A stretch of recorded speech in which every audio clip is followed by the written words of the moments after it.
Angin malam berdesir pelan, menyelinap di antara celah-celah ventilasi kayu jati yang sudah mulai dimakan usia.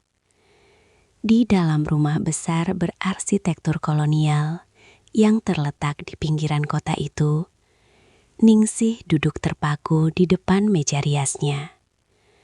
Cahaya lampu kuning temaram memantulkan wajah seorang wanita berusia 47 tahun yang masih menyisakan sisa-sisa kecantikan masa muda. Namun garis-garis halus di sudut matanya tidak bisa berbohong. Garis itu adalah peta dari ribuan hari yang ia lalui dalam ketabahan, juga ribuan malam yang ia habiskan dalam kesunyian. Sudah 5 tahun sejak suaminya, satu-satunya tempatnya bersandar, dipanggil oleh Sang Pencipta.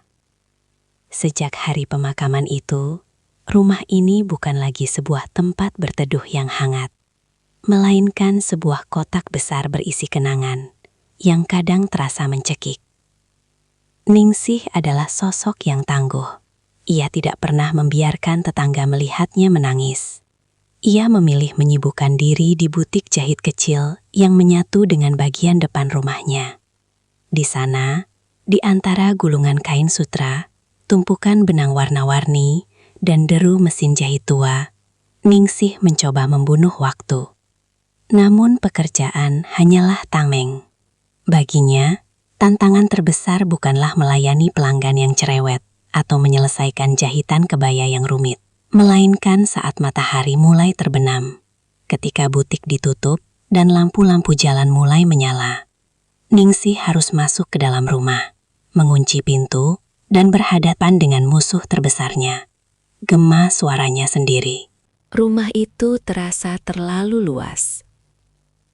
Ruang tamu dengan sofa beludru coklat, ruang makan dengan meja kayu panjang, hingga dapur yang biasanya mengepulkan aroma masakan, kini terasa seperti panggung pertunjukan yang kehilangan penontonnya. Ningsih seringkali sengaja membiarkan televisi di ruang tengah menyala tanpa henti. Bukan untuk ditonton, melainkan hanya agar ada suara manusia yang memecah keheningan. Ia butuh suara itu untuk meyakinkan dirinya bahwa ia belum sepenuhnya hilang dalam kesepian. Anak-anak sudah punya hidup sendiri, Ningsih. Kamu harus kuat, bisiknya pada bayangannya di cermin. Anak sulungnya, seorang perempuan yang sangat ia cintai, kini tinggal di apartemen mewah di pusat kota bersama suaminya. Meskipun jaraknya tidak terlalu jauh, kesibukan dunia modern seringkali hanya menyisakan waktu bagi mereka untuk mampir sebentar di akhir pekan. Membawa cucu kecilnya yang lari ke sana kemari, memberikan kecupan singkat di pipi, lalu kembali pergi saat hari mulai gelap. Setelah mereka pergi, rumah itu terasa 10 kali lebih sunyi dari sebelumnya. Anak keduanya tinggal lebih jauh lagi. Di luar pulau, sibuk dengan bisnis perkebunan yang tak bisa ditinggalkan. Sementara si bungsu masih mengejar mimpi di bangku kuliah kedokteran di Bandung, hanya pulang saat libur panjang tiba. Ningsih paham. Ia mengerti sepenuhnya bahwa burung-burung yang ia besarkan memang harus terbang meninggalkan sarang. Namun, pengertian secara logika tidak pernah bisa mengobati lubang di hatinya. Harapan satu-satunya adalah momen pergantian tahun. Bagi orang lain, itu mungkin hanya pesta kembang api. Namun bagi Ningsih, itu adalah saat di mana sarangnya kembali penuh. Tahun ini suasana rumah mulai terasa berbeda sejak 3 hari lalu. Suara tawa cucu-cucunya kembali terdengar di halaman. Aroma bumbu dapur khas Betawi, lengkuas, jahe, dan santan kental kembali memenuhi udara. Ningsih merasa jiwanya terisi kembali. Ia sibuk di dapur sejak subuh, menyiapkan rendang, opor, dan tentu saja camilan kesukaannya, pisang goreng hangat. Ia ingin semuanya sempurna.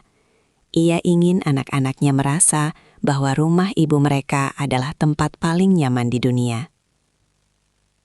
Namun di tengah keriuhan itu, ada sesuatu yang mengganjal di hati Ningsih.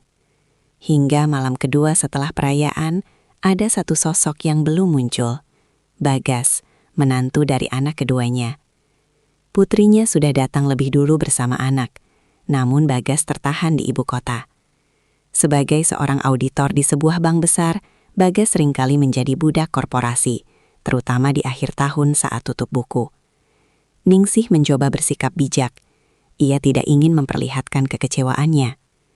"Tidak apa-apa, Nak. Pekerjaan suami itu ibadah," kata Ningsih saat putrinya meminta maaf karena suaminya belum bisa hadir. Namun jauh di dalam lubuk hatinya, Ningsih merasa penasaran. Bagas adalah sosok yang sangat berbeda dari menantu-menantunya yang lain. Pria itu berusia 35 tahun, bertubuh tegap, namun selalu membungkuk sopan jika berbicara. Masalahnya, Bagas hampir tidak pernah berbicara kecuali ditanya. Ia adalah pria yang pendiam, seolah-olah ada rahasia atau beban berat yang ia simpan rapat di balik tatapan matanya yang teduh. Selama bertahun-tahun menjadi mertua, Ningsih selalu merasa ada tembok yang tak terlihat antara dirinya dan Bagas. Bagas tidak pernah mengeluh, tidak pernah berdebat, dan selalu mengikuti apapun keinginan istrinya tanpa banyak protes.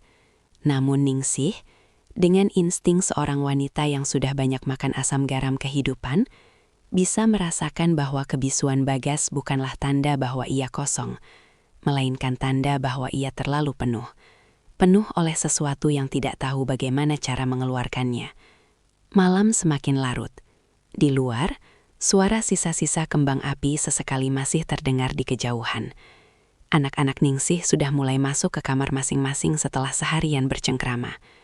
Ningsih sendiri masih duduk di ruang tengah, menatap jam dinding yang jarumnya berdetak seirama dengan detak jantungnya yang gelisah. Rumah ini kembali sunyi secara perlahan, satu persatu lampu kamar dipadamkan. Ningsih menghela napas panjang. Ia bangkit dari duduknya, merapikan toples-toples kue kering yang isinya sudah berkurang setengah. Ia merasa senang melihat rumahnya ramai, namun ia juga tahu bahwa keramaian ini hanya pinjaman. Dalam beberapa hari, mereka semua akan pergi lagi, dan ia akan kembali menjadi janda tua yang menunggu telepon dari anak-anaknya. Tiba-tiba, suara deru mobil terdengar di halaman depan. Lampu sorot mobil menembus kaca jendela ruang tamu, menyapu dinding-dinding kayu jati dengan cahaya putih yang tajam. Ningsih menoleh, jantungnya berdebar sedikit lebih cepat. Itu Bagas. Akhirnya dia sampai. Ningsih bergegas menuju pintu depan, merapikan daster batiknya yang sedikit kusut.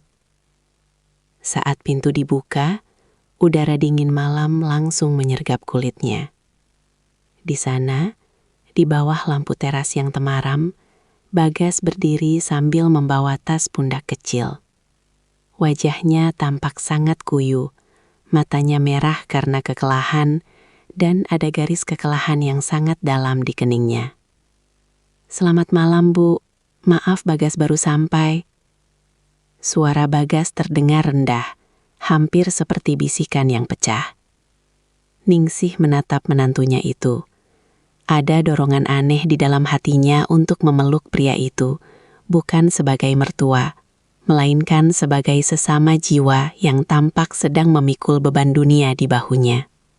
Namun, Ningsih hanya tersenyum hangat, senyum seorang ibu mertua yang bijak. "Masuk, Gas. Makan dulu. Ibu punya pisang goreng dan kopi kalau kamu mau," jawab Ningsih. Bagas hanya tersenyum tipis, senyum yang sangat kaku.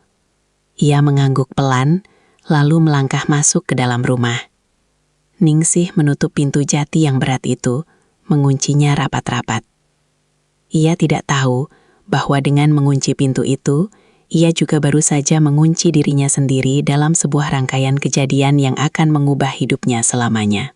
Di ruang tengah yang remang-remang itu, Gema sunyi yang tadi ia takuti perlahan menghilang, digantikan oleh kehadiran sosok pria yang diam-diam menyimpan badai di dalam dadanya. Dan di malam yang dingin itu, benih dari sebuah rahasia besar mulai tertanam di balik dinding rumah jati milik Ningsih.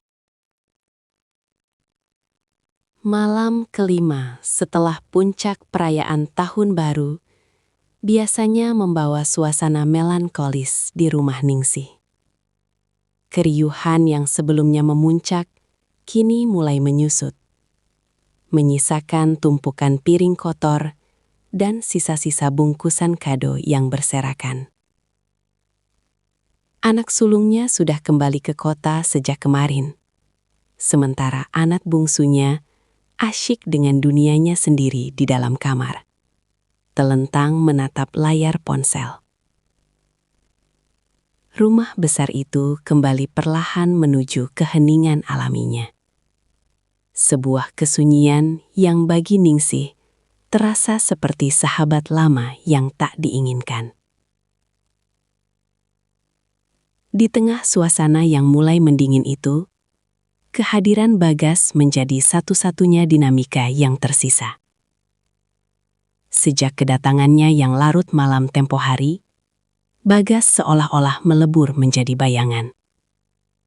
Ia bangun pagi-pagi sekali, membantu menyapu halaman tanpa diminta. Lalu duduk di pojok teras dengan segelas kopi yang dibiarkan dingin. Sementara matanya menatap kosong ke arah kebun mangga di samping rumah. Ningsih sering memperhatikannya dari balik tirai jendela butiknya. Ada sesuatu pada cara Bagas duduk. Bahu yang merosot, punggung yang tegang, yang membuat Ningsih merasa pria itu sedang tidak berada di sana. Tubuhnya di rumah Ningsih, tapi jiwanya seolah terjebak di ruang audit yang penuh angka, atau di tengah kemacetan yang tak berujung.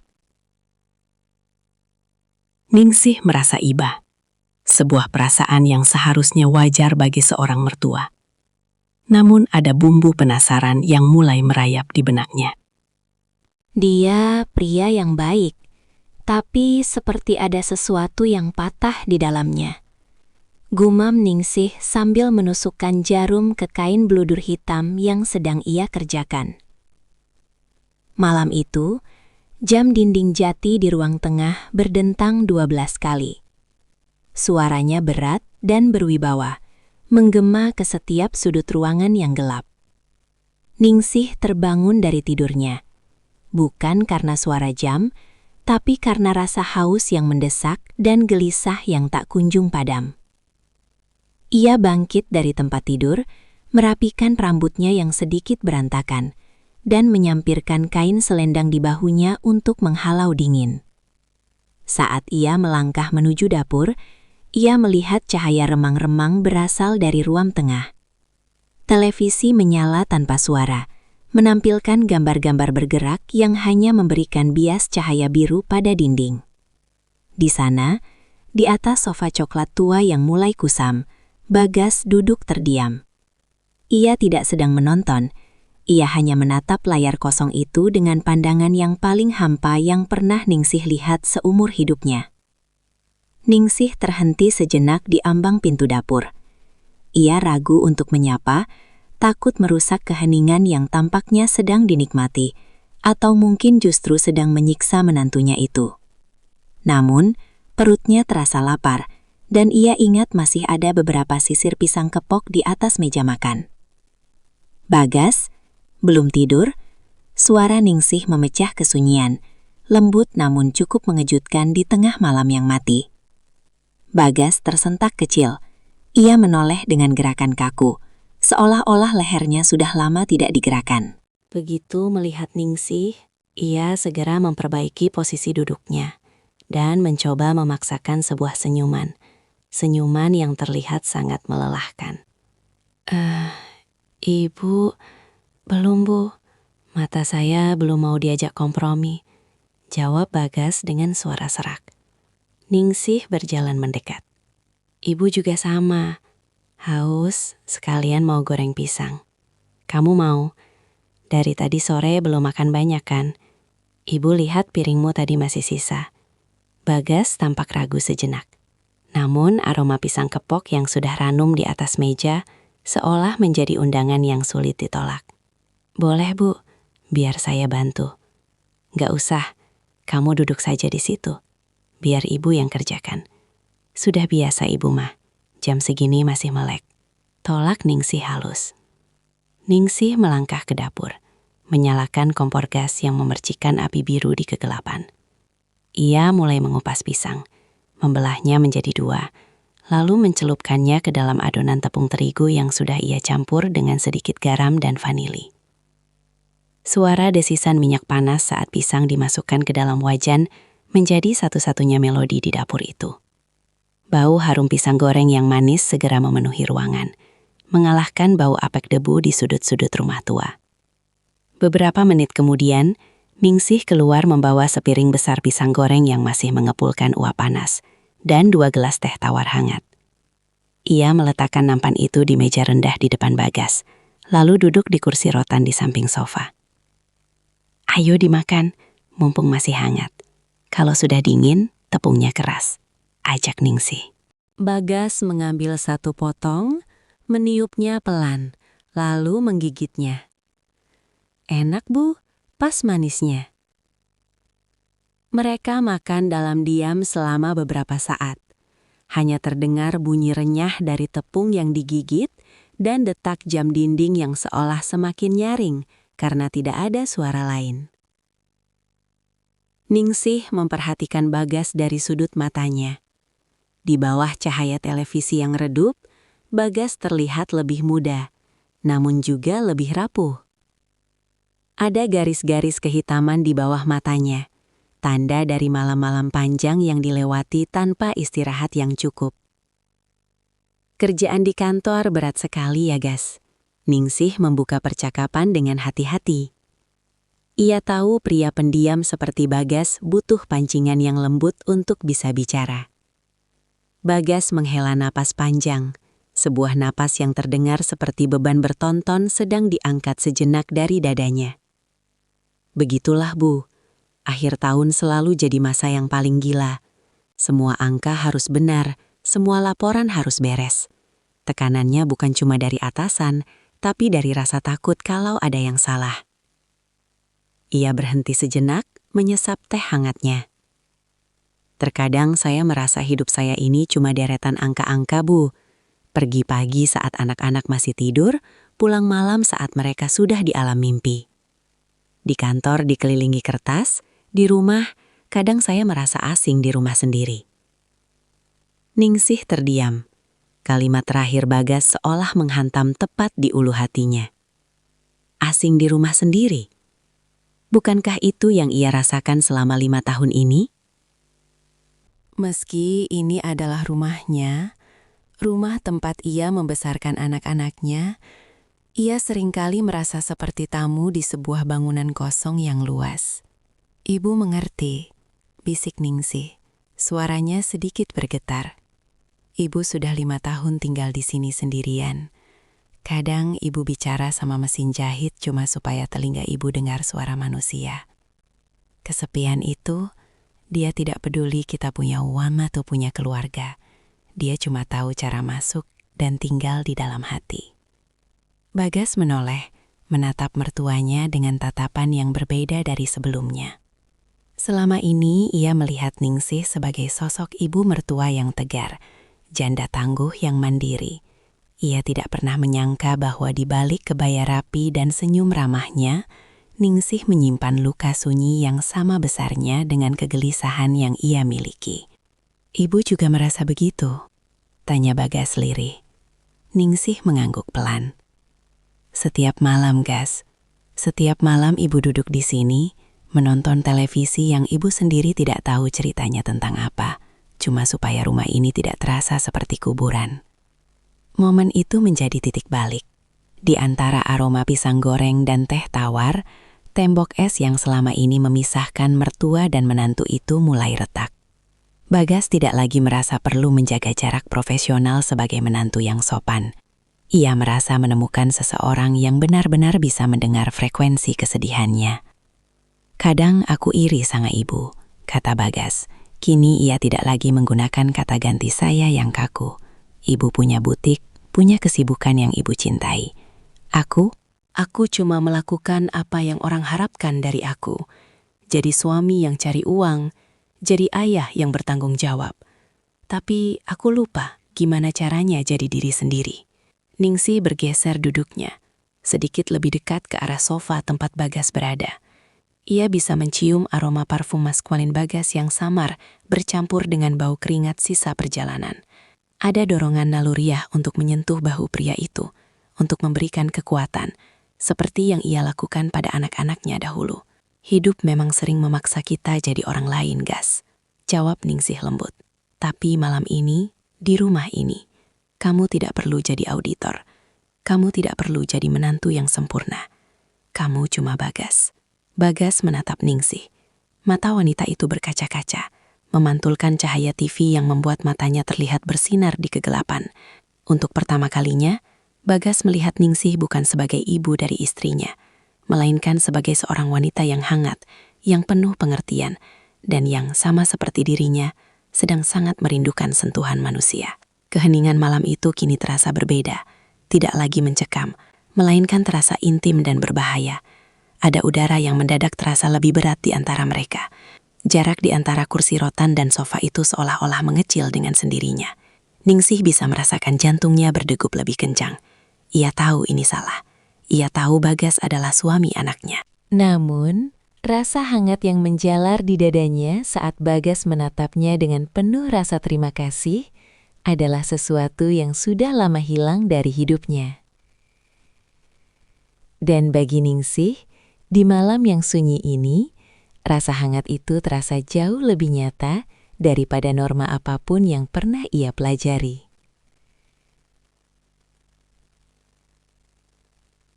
Malam kelima itu baru saja dimulai, dan di ruang tengah yang remang-remang, rahasia besar itu mulai mengulurkan akarnya. Di ruang tengah yang remang-remang itu, waktu seolah berhenti berputar. Sepiring pisang goreng yang tadi mengepulkan uap panas, kini mulai mendingin. Namun udara di sekitar Ningsih dan Bagas justru terasa semakin memanas. Televisi masih menyiarkan gambar-gambar tanpa suara, membiarkan cahaya biru dan putih menari-nari di wajah mereka bergantian, menciptakan bayangan yang dramatis pada dinding-dinding kayu jati. Bagas menghela napas panjang. Sebuah suara yang terdengar begitu berat di tengah keheningan malam yang mati. Ia menatap gelas teh tawarnya yang tinggal separuh, seolah mencari jawaban atas kegelisahan hidupnya di dalam genangan air coklat itu. Ibu tahu tidak, suara Bagas memecah kesunyian, lebih rendah dan lebih parau dari sebelumnya. Di kantor, semua orang menganggap saya mesin.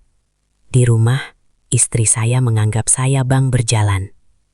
Kadang saya ingin sekali berteriak, bertanya pada diri sendiri, lalu Bagas itu siapa? Di mana Bagas yang dulu suka menggambar, yang dulu suka duduk diam di pinggir sungai hanya untuk melihat air mengalir? Ningsih mendengarkan dengan seluruh jiwanya.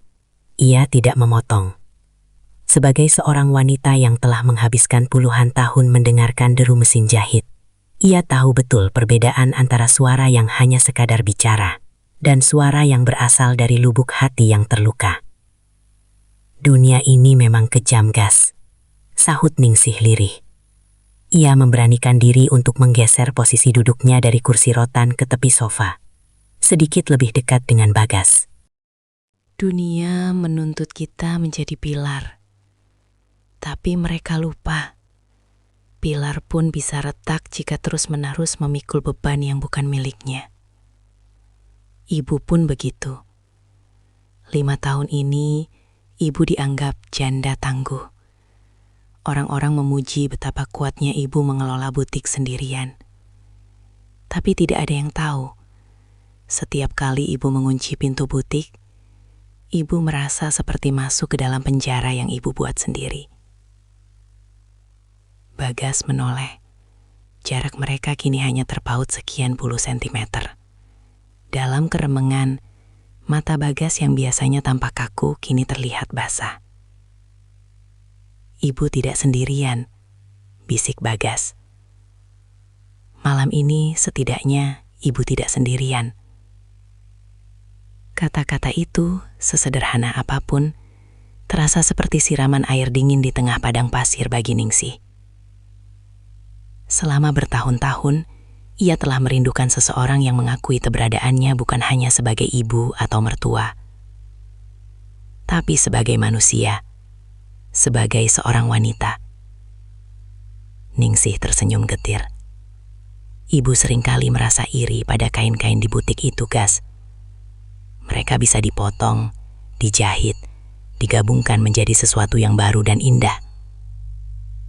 Sementara hidup ibu terasa seperti kain sisa yang sudah tidak punya pola lagi. Hanya potongan-potongan kecil yang menunggu waktu untuk dibuang. Bagas tiba-tiba meletakkan gelasnya di meja dengan sedikit hentakan. Ia memutar tubuhnya menghadap Ningsih sepenuhnya. "Jangan bicara begitu, Bu. Ibu adalah satu-satunya orang di rumah ini yang membuat aku merasa benar-benar pulang. Istriku." Dia baik, tapi dia terlalu sibuk dengan dunianya, dengan standar hidupnya, dengan anak-anak. Hanya ibu yang bertanya bagaimana kabarku. Hanya ibu yang menyiapkan makanan kesukaanku tanpa aku minta. Tangan Bagas yang besar dan kasar karena kerja keras bergerak ragu-ragu di atas sofa, lalu tanpa sadar menyentuh jemari Ningsih yang sedang meremas kain selendangnya. Sentuhan itu hanya sesaat, namun efeknya seperti sengatan listrik yang menjalar ke seluruh saraf Ningsih. Jantungnya berdebar kencang, sebuah sensasi yang ia pikir sudah mati terkubur bersama suaminya. Ningsih tidak menarik tangannya. Itu adalah kesalahan pertamanya. "Bagas, kita tidak seharusnya," bisik Ningsih, namun kalimatnya menggantung di udara. Ia tidak punya kekuatan untuk menyelesaikan peringatan itu, karena bagian lain dari dirinya, bagian yang kesepian dan rapuh, justru menginginkan sentuhan itu lebih dari apapun. "Aku tahu, Bu. Aku tahu ini salah," jawab Bagas. Suaranya kini terdengar seperti rintihan. "Tapi malam ini saja, biarkan aku merasa tidak sendirian. Biarkan aku merasa ada seseorang yang benar-benar melihatku." Bagas menggenggam tangan Ningsih sepenuhnya. Tangan Ningsih terasa dingin. Namun bagi Bagas, itu adalah pelabuhan paling hangat yang pernah ia temukan dalam waktu lama. Ningsih menatap wajah menantunya itu. Di bawah cahaya TV yang redup, wajah Bagas terlihat penuh duka yang sangat dalam. Ningsih merasakan dorongan keibuan bercampur dengan sesuatu yang jauh lebih gelap dan mendalam. Ia mengangkat tangannya yang lain, lalu dengan lembut mengusap pipi Bagas. Kulit pria itu terasa kasar karena kumis tipis yang belum sempat dicukur. Sebuah tekstur yang mengingatkan Ningsih pada mendiang suaminya. Namun pada saat yang sama, terasa sangat baru dan asing. "Kamu anak yang baik, Gas," kata Ningsih. Meski ia tahu kata anak kini sudah tidak tepat lagi digunakan. Bagas memejamkan matanya, menikmati belayan tangan Ningsih yang halus karena sering menyentuh sutra. Ia merasakan kedamaian yang aneh. Seolah-olah semua laporan kantor, semua tuntutan istri, dan semua kebisingan dunia mendadak lenyap. Yang tersisa hanya mereka berdua. Dua jiwa yang tersesat di tengah malam yang sunyi. Di sebuah rumah tua yang penuh dengan gema masa lalu. "Ibu," Bagas berbisik. Lalu perlahan ia mendekatkan wajahnya. Ningsih bisa merasakan nafas Bagas yang hangat menerpa wajahnya.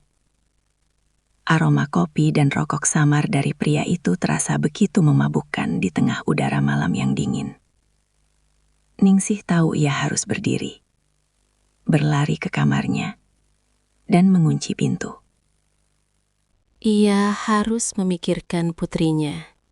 Ia harus memikirkan cucu-cucunya.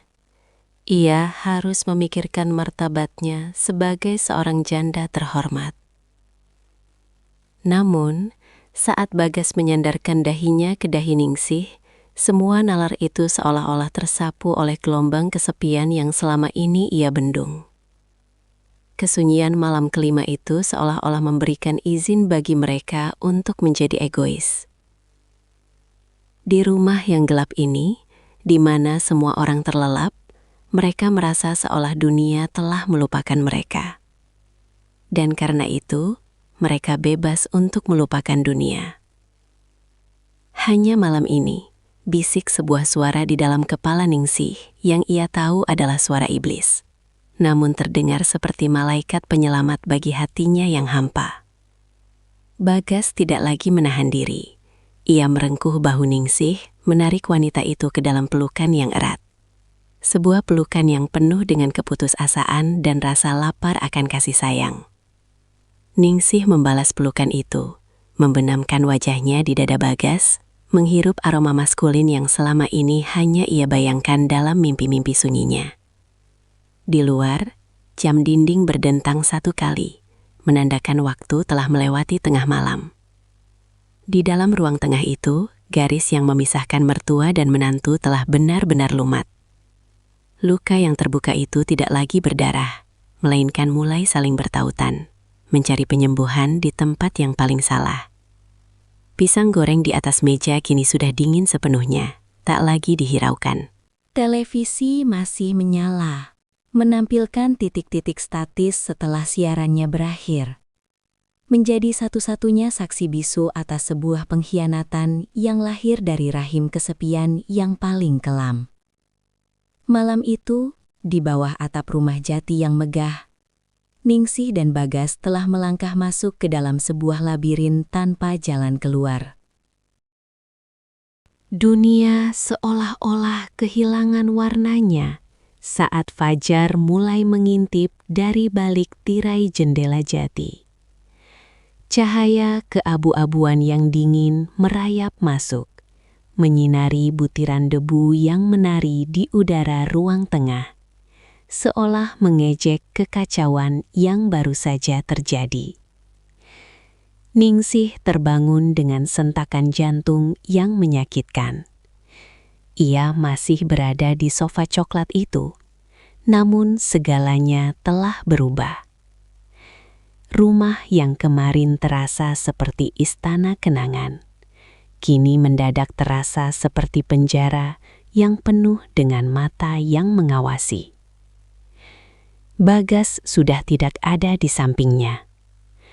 Pria itu berdiri di dekat jendela besar yang menghadap ke halaman samping, membelakangi Ningsih. Punggungnya yang tegap tampak kaku, seolah sedang menahan beban langit agar tidak runtuh menimpa rumah itu. Suara kicau burung gereja di luar terdengar seperti teriakan penghakiman di telinga Ningsih. Ningsih merapikan daster batiknya dengan tangan gemetar. Setiap gesekan kain di kulitnya mengingatkannya pada kehangatan semalam. Sebuah kehangatan yang kini berubah menjadi api yang membakar harga dirinya. Ia berdiri dengan kaki yang terasa lemas, seolah seluruh tulangnya telah berubah menjadi bubur. Gas, suara Ningsih nyaris tidak keluar. Ia terdengar seperti orang asing bagi dirinya sendiri. Bagas menoleh perlahan. Wajahnya yang biasanya tenang kini terlihat hancur. Matanya yang cekung menyiratkan duka yang lebih dalam daripada saat ia pertama kali datang. Tidak ada kata-kata. Keheningan di antara mereka bukan lagi keheningan yang menyatukan seperti semalam, melainkan keheningan yang memisahkan mereka.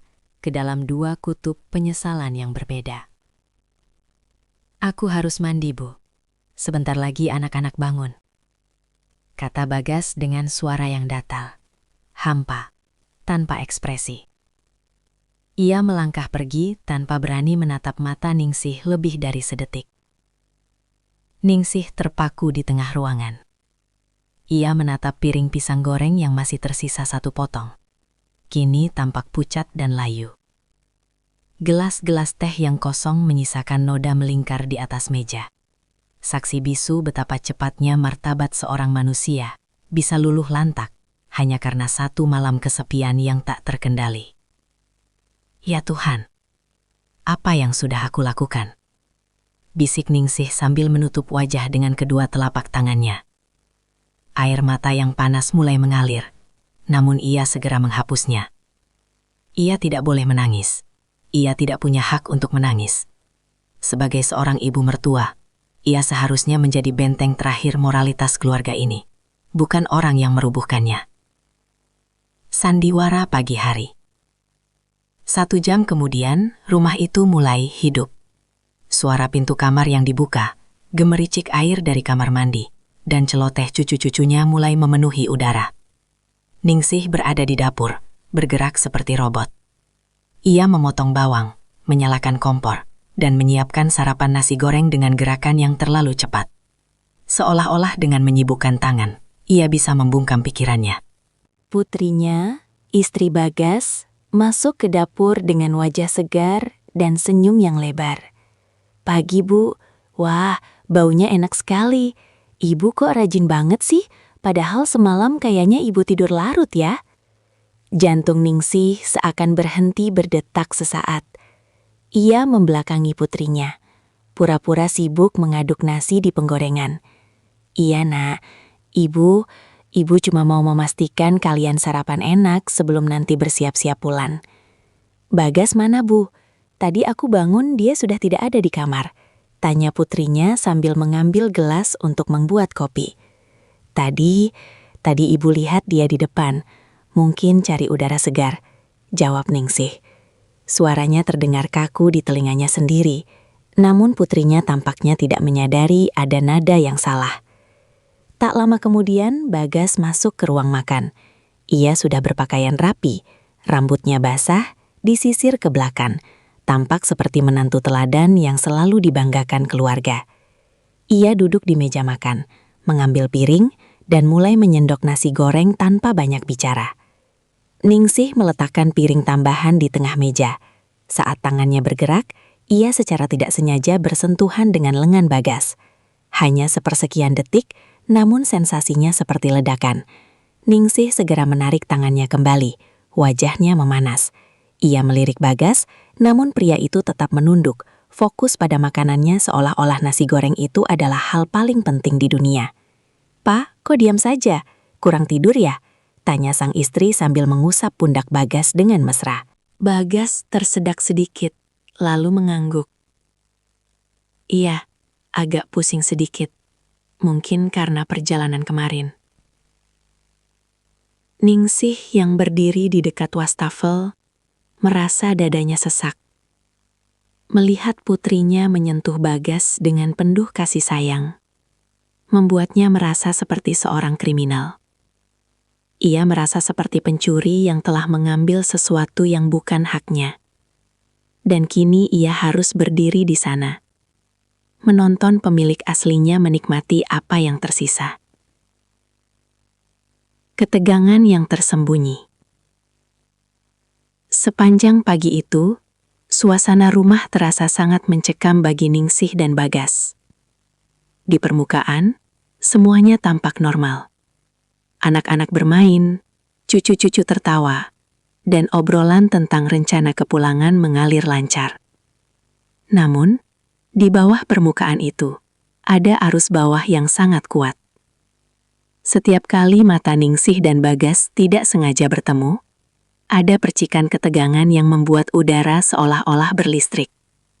Ada rahasia besar yang menggantung di antara mereka.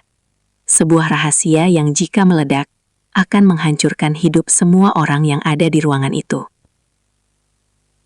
Ningsih berusaha keras untuk tidak menunjukkan gelagat aneh.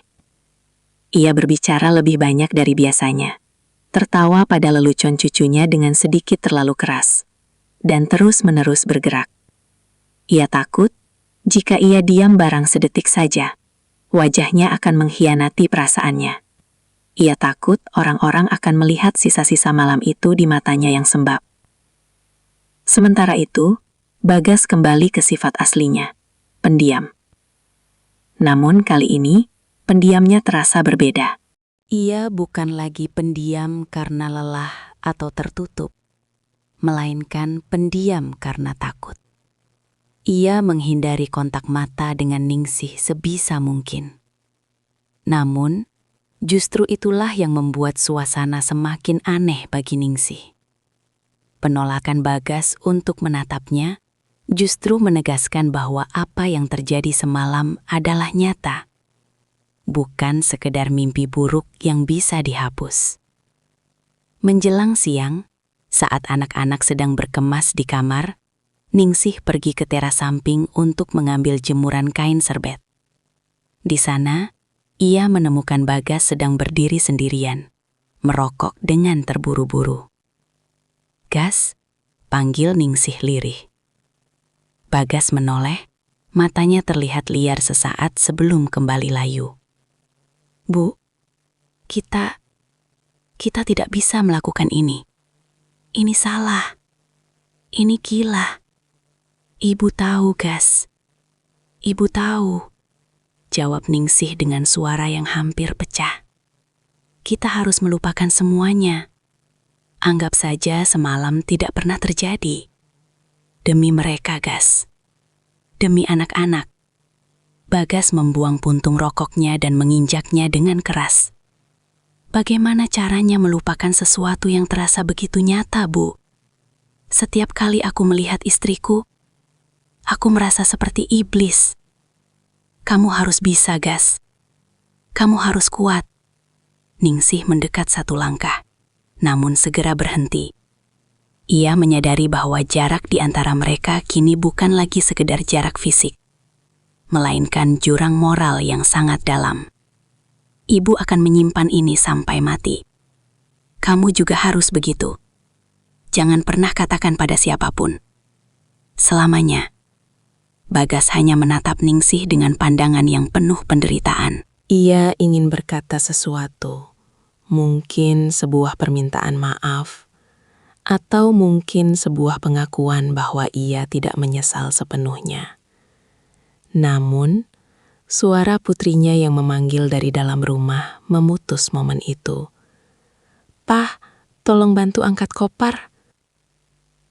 Bagas menarik napas panjang, merapikan bajunya, dan kembali memakai topeng menantu sempurna.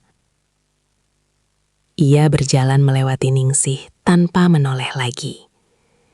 Ningsih berdiri mematung di teras, memeluk serbet-serbet bersih di dadanya, merasakan air mata yang akhirnya jatuh membasahi kain itu. Ia menyadari bahwa mulai hari ini, kesepian yang ia rasakan akan memiliki rasa yang baru. Bukan lagi kesepian karena ditinggalkan, melainkan kesepian karena menyimpan rahasia yang paling kelam. Ia telah menyelamatkan keluarganya dari kehancuran dengan kesepakatan diam ini. Namun ia telah menghancurkan jiwanya sendiri dalam prosesnya. Ambang jurang itu masih ada di sana, menganga lebar. Dan Ningsih tahu, meskipun ia tidak jatuh ke dalamnya, ia akan selamanya berdiri di tepiannya, menatap kegelapan yang ia buat sendiri. Mobil SUV perak milik Bagas perlahan bergerak mundur, meninggalkan jejak ban di atas tanah halaman yang masih basah oleh embun pagi.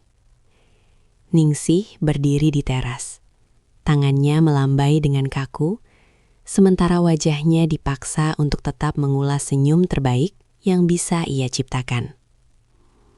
Di dalam mobil itu, putrinya melambaikan tangan dengan riang, sementara cucu-cucunya menempelkan wajah ke kaca jendela sambil berteriak, "Dadah nenek, nanti main lagi ya. Hanya Bagas yang tidak menoleh. Matanya terpaku lurus ke depan. Kedua tangannya mencengkram kemudi dengan begitu kuat hingga buku-buku jarinya memutih. Bagi dunia luar, itu adalah pemandangan perpisahan keluarga yang manis. Namun bagi Ningsih, deru mesin mobil itu terdengar seperti lonceng kematian bagi ketenangan jiwanya. Begitu mobil itu hilang di tikungan jalan, Ningsih menurunkan tangannya. Seketika itu juga, senyumnya luruh, digantikan oleh gurat kelelahan yang luar biasa. Ia berbalik dan masuk ke dalam rumah. Saat pintu jati itu tertutup dengan suara dentum yang berat, Ningsih merasa seolah-olah seluruh oksigen di dalam rumah itu mendadak lenyap. Rumah itu kembali sunyi. Namun, ini bukan sunyi yang biasa ia kenal. Bukan lagi sunyi yang kosong, melainkan sunyi yang berisik oleh tuduhan. Setiap sudut ruangan seolah-olah memiliki mata dan mulut yang berbisik, menghakiminya atas apa yang terjadi di sofa ruang tengah beberapa jam yang lalu. Saksi bisu yang menghakimi. Ningsih berjalan menuju ruang tengah dengan langkah terseret. Ia menatap sofa coklat itu. Di matanya, sofa itu kini tampak seperti monumen dosa. Ia bisa melihat bayangan dirinya dan Bagas di sana. Dua manusia yang kalah oleh kerapuhan. Dengan gerakan kasar, Ningsih mengambil bantal sofa yang sedikit miring dan menepuk-nepuknya dengan tenaga berlebih. Seolah-olah dengan merapikannya, ia bisa menghapus sisa-sisa keberadaan mereka di sana. Ia kemudian bergegas ke dapur. Ia mencuci piring-piring sisa sarapan dengan gerakan yang kalap. Sabun berbusa melimpah. Air mengucur deras. Namun tidak ada yang bisa membersihkan rasa kotor yang ia rasakan di balik kulitnya sendiri. Astaghfirullah. Astaghfirullah. Bisiknya berulang-ulang. Suaranya pecah, beradu dengan denting piring yang beradu dengan wastafel. Setiap kali ia memejamkan mata, ia melihat wajah putrinya. Putrinya yang begitu bangga padanya. Putrinya yang selalu berkata, "Ibu adalah inspirasiku. Aku ingin setegar ibu." Kata-kata itu kini terasa seperti belati yang dihunuskan tepat ke jantungnya. Ia merasa seperti serigala berbulu domba yang baru saja memangsa kebahagiaan anaknya sendiri dalam satu malam kegilaan. Candu yang menyesakan. Namun, di tengah rasa jijik pada dirinya sendiri, ada sisi gelap di hati Ningsih yang menolak untuk melupakan. Ingatan tentang bagaimana Bagas menatapnya, bagaimana pria itu mendengarkan keluh kesahnya, seolah dia adalah wanita paling penting di dunia, masih memberikan kehangatan yang sisa-sisanya masih tertinggal di dadanya. Itulah yang paling menyiksa Ningsih. Rasa bersalah itu berperang dengan rasa haus akan kasih sayang yang baru saja terpuaskan sedikit. Ia membenci dirinya sendiri karena merindukan getaran itu. Ia membenci kenyataan bahwa setelah 5 tahun menjadi bayangan, ia merasa hidup justru saat melakukan kesalahan paling fatal dalam hidupnya. Sore harinya, Ningsih mencoba mencari pelarian di butiknya. Ia menyalakan mesin jahitnya, suara tak-tek dari jarum yang menembus kain biasanya menjadi meditasi baginya. Namun hari ini, jarum itu berkali-kali meleset. Benangnya kusut, persis seperti pikirannya. Tiba-tiba, ponselnya di atas meja jahit bergetar. Sebuah pesan masuk dari putrinya. "Bu, kami sudah sampai di rumah dengan selamat. Bagas langsung tidur, katanya pusing sekali. Makasih ya Bu buat pisang gorengnya semalam. Bagas bilang itu pisang goreng paling enak yang pernah dia makan. Love you Bu." Ponsel itu hampir jatuh dari tangan Ningsih. Kalimat Bagas bilang itu pisang goreng paling enak terasa seperti sindiran yang sangat tajam. Apakah Bagas mengatakannya dengan rasa bersalah, atau apakah itu kode rahasia di antara mereka? Ningsih melempar ponselnya ke tumpukan kain sutra.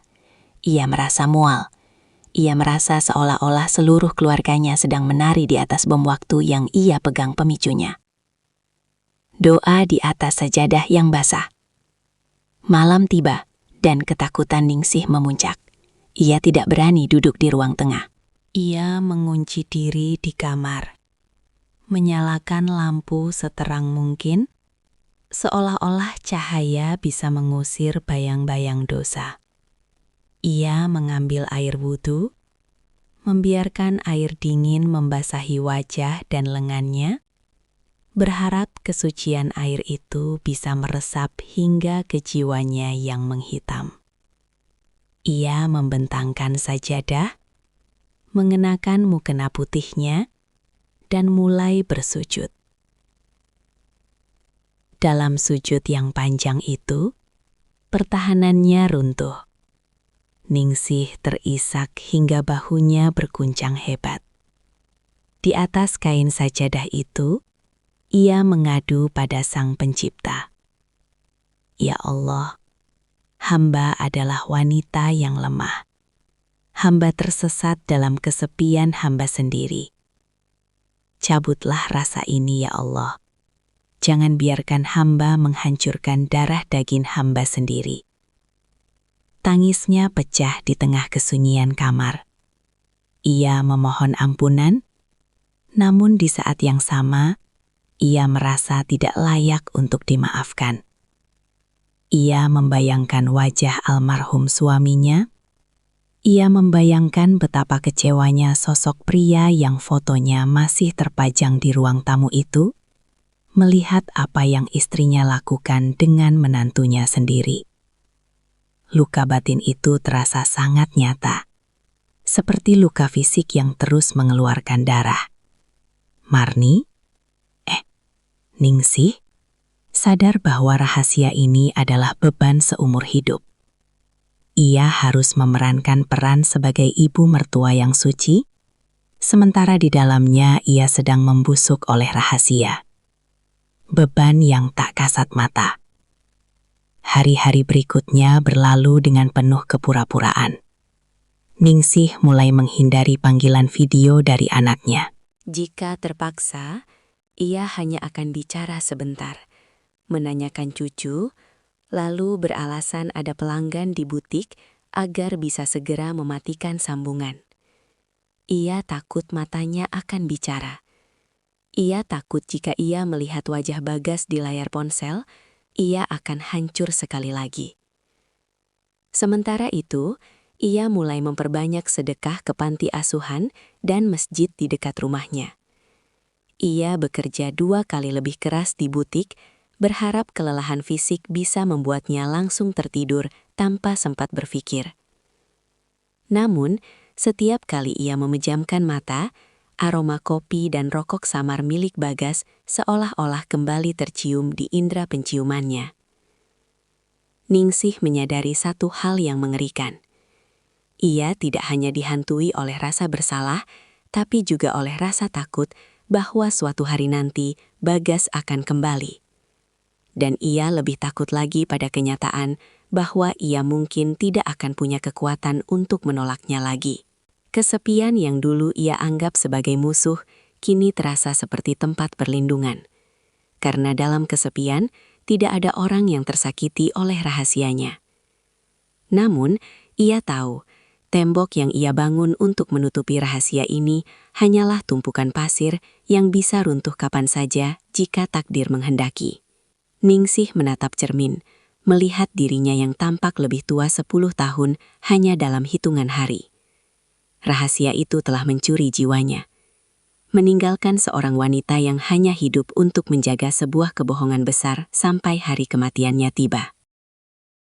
Bulan-bulan berganti, dan musim hujan mulai membasahi tanah Betawi, membawa hawa dingin yang menusuk hingga ke tulang. Di rumah besar itu, Ningsih menjalani hidupnya seperti sebuah jam mekanik yang terus berdetak tanpa nyawa.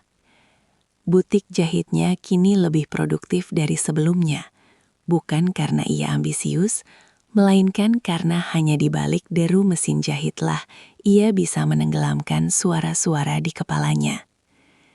Setiap helai kain yang ia jahit seolah-olah adalah usaha untuk menambal lubang besar di jiwanya.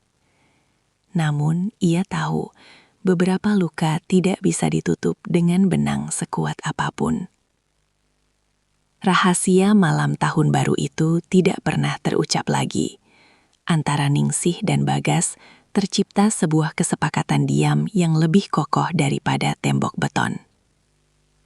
Mereka adalah dua orang yang saling berbagi kematian di dalam diri mereka masing-masing. Pertemuan yang menyakitkan. Ujian terberat datang saat Idul Fitri tiba, beberapa bulan setelah kejadian itu. Rumah Ningsih kembali penuh.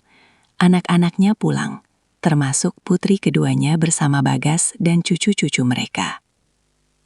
Ningsih harus mengenakan topeng paling sempurna yang pernah ia buat. Ia memasak ketupat, menyiapkan rendang, dan tersenyum menyalami tetangga, seolah-olah ia adalah janda paling suci di lingkungan itu. Saat Bagas melangkah masuk ke rumah, suasana mendadak terasa hampa bagi Ningsih. Pria itu tampak lebih kurus, rambutnya sedikit memutih di bagian samping, dan matanya kini memiliki kedalaman duka yang permanen. Pertemuan yang menyakitkan.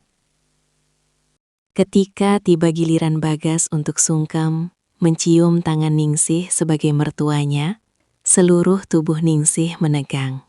Tangan mereka bersentuhan, singkat, namun rasanya seperti aliran listrik yang membakar. Bagas menundukkan kepala sangat dalam. Suaranya bergetar saat mengucapkan kalimat formal. Mohon maaf lahir dan batin, Bu. Maafkan semua kesalahan Bagas. Ningsih menatap ubun-ubun menantunya itu. Air matanya hampir jatuh, bukan karena haru kemenangan Idul Fitri, melainkan karena ironi yang begitu pahit.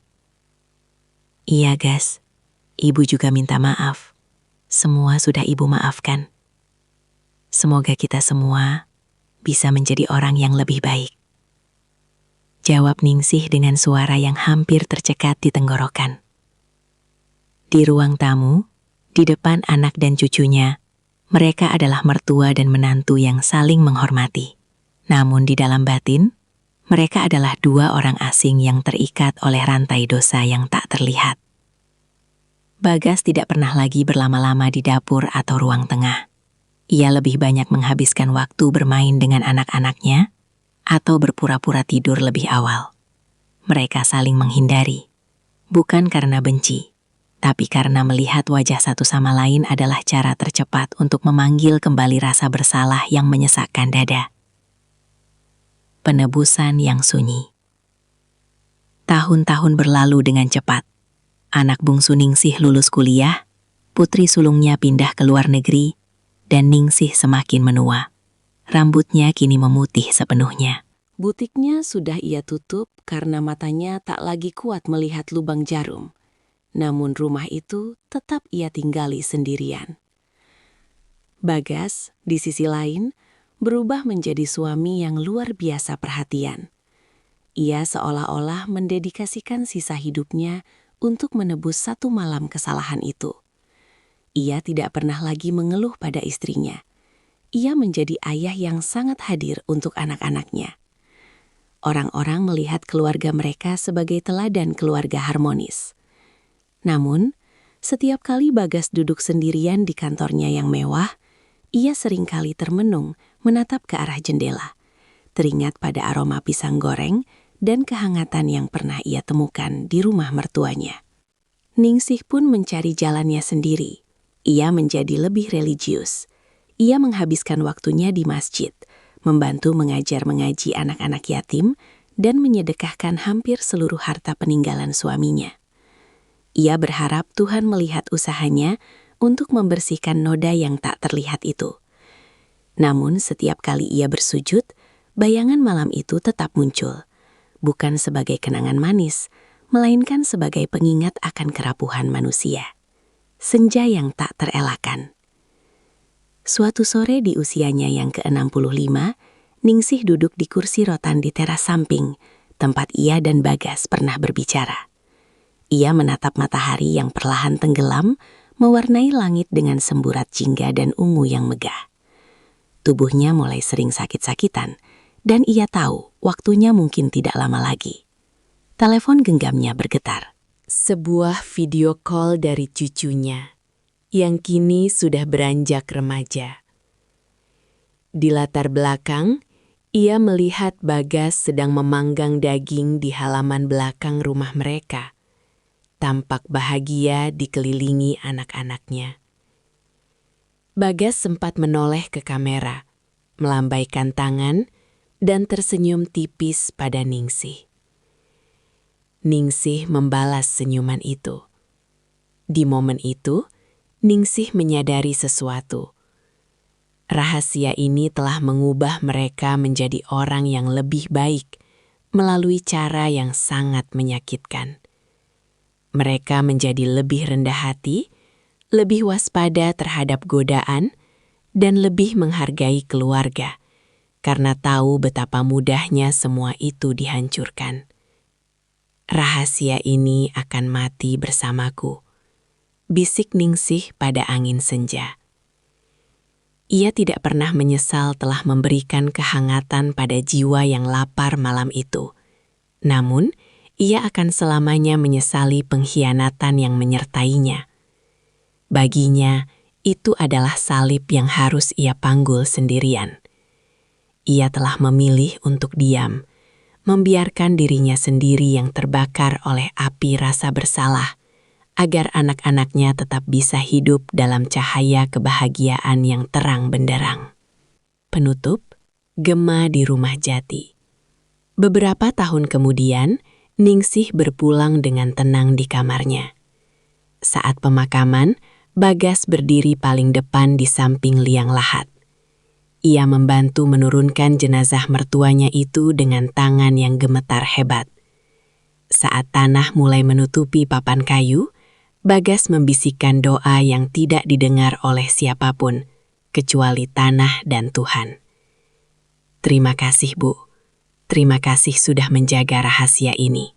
Dan maafkan aku, isaknya pelan, tertutup oleh suara talqin yang dibacakan Ustadz. Rumah jati itu akhirnya dijual. Barang-barang di dalamnya dibagikan atau dibuang. Sofa coklat di ruang tengah berakhir di gudang barang bekas. Kain-kain di butik disumbangkan. Fisik dari malam itu telah lenyap sepenuhnya. Namun di dalam hati Bagas, dan di dalam gema sunyi rumah-rumah yang mereka tinggali, kisah itu tetap ada. Sebuah pengingat abadi bahwa kesepian adalah kekuatan yang sangat besar. Ia bisa meruntuhkan gunung moralitas, namun ia juga bisa menjadi rahim bagi penebusan yang paling sunyi. Kisah Ningsih dan Bagas terkubur dalam-dalam di bawah tanah pemakaman yang tenang, menjadi sebuah rahasia besar yang takkan pernah terungkap oleh dunia, namun akan selalu diingat oleh Tuhan, sebagai bagian dari drama kehidupan manusia yang penuh dengan celah dan cinta yang salah arah.